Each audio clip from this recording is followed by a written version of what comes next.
Good morning, comic book fans. Welcome back to Comics in 5 Minutes. I'm your ever-loving host, Shorty, and today I'm reviewing Steambound from Behemoth, or Behemoth, or Behemoth, depending on how you want to pronounce it.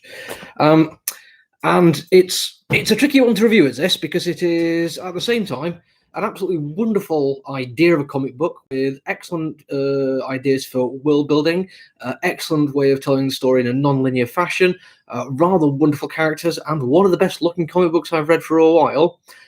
But it also is a mess, and it's only a mess in one very specific way, which makes me think I could be judging it harshly, or at least judging, an editorial process harshly. We'll have to wait and see. Maybe if Behemoth sees this, they can answer the question. Who knows? But the problem I have with it, and it's one I have to I'm going to start with it, and then we'll get to all the reasons why it's amazing and why you should still pick it up. Is it feels like it is written by somebody who doesn't have English as a first language, and their sentence structure when translating has been let down a little bit. Now, whether it's them doing it or whether it's someone else translating for them and if not correctly got the right idea across, I don't know. But on at least 3 occasions, I had to stop, go back to start the panel and read again and see what they were trying to say. And that just absolutely breaks the flow of it, unfortunately. Once you get your head around what they're saying, and sometimes it is a bit of guesswork, I do have to admit that one, it actually works lovely, though, because it's a story of an infinite city, literally infinite, a rather wonderful idea that it's literally hundreds of billions of miles across, or kilometers across. Nobody's ever seen the edge of it. There is no ocean, all the water comes from underneath. And the current hypothesis is, in fact, it is the city which encapsulates the entire infinite of the universe and simply is looking in at all the various universes that exist within it. Now, that is a pretty cool idea for a setting. Straight off the bat, I love that. I mean, I don't read really hard sci-fi very often, but if I did, that kind of concept would grab me. But it's not just that huge high concept stuff. We're also dealing with just a city. Now, that little bit of artwork there is a wonderful example of how you can do world building just with showing, not telling, because it looks like an almost Renaissance kind of Middle Eastern city. And you've got then some weird bits of technology on the buildings which look kind of out of place, maybe not make sense.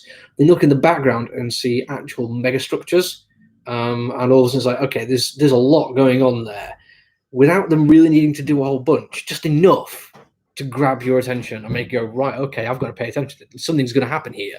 This is a world which has got a lot going on. Then you get a little bit of an action adventure of some kids stealing stuff, which is always good fun, and then discussing the world. And I'm kidding you not, there's an entire page then of just text explaining that this is just the theory that one person has. This kind of exposition sometimes can be a bit frustrating, but because it's exposition within the world, it's almost like a Hickman-esque kind of way of doing it. And I actually quite like that. It doesn't feel like it's just, and now we're going to sit and tell you about something. It's like, here's what people in the world think is going on in the world. But even they might not be sure. Even they just think it is a hypothesis. And that is enough to, again, just keep you thinking, right, okay, I still need to know what's going on.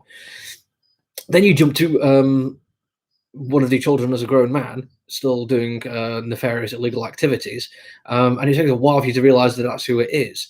All of a sudden, names start dropping, and it's like, okay, so this is a double linear story. That's fantastic. And his friend that he was stealing stuff when he was a kid turns up. Both of them, by the way, are brilliantly drawn. The artwork is absolutely spectacular. Some of the best I've seen. I could just open up random pages and show you how amazing it is. Unfortunately, though, there are a couple of occasions, as I said, where the page, because it's I assume a translation issue. There's also bits where the page layout kind of exacerbates that problem a little bit, makes it a little bit harder to follow, which is frustrating, because a good page layout, which reads really well, is an absolute, it's a knack which once you get it, it's always going to stay with you. And if you don't have it, it's really quite obvious.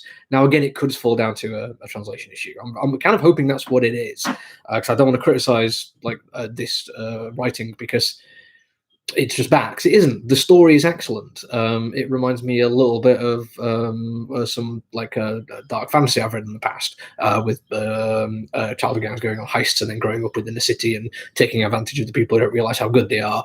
And there's people who've gone missing, who've come into the life and then left it. People who are trying to drag people back in or back out, for that matter. That is something I wasn't 100% sure on. Might be a translation issue there. But the world is fantastic, genuinely cool. And to say this is the first Behemoth comic book I've read which is its own independent intellectual property, rather than just being a movie or a video game kind of tie-in, it's really quite nice to see it do that. I really hope that if this carries on, they fix the little glitch issue they have, because it could be an absolutely superb comic book. I really hope it gets that way. Anyway, that's it from me today. I'm going to do more of these over the course of weeks. We've got a lot to review. Until then, stay safe. Bye.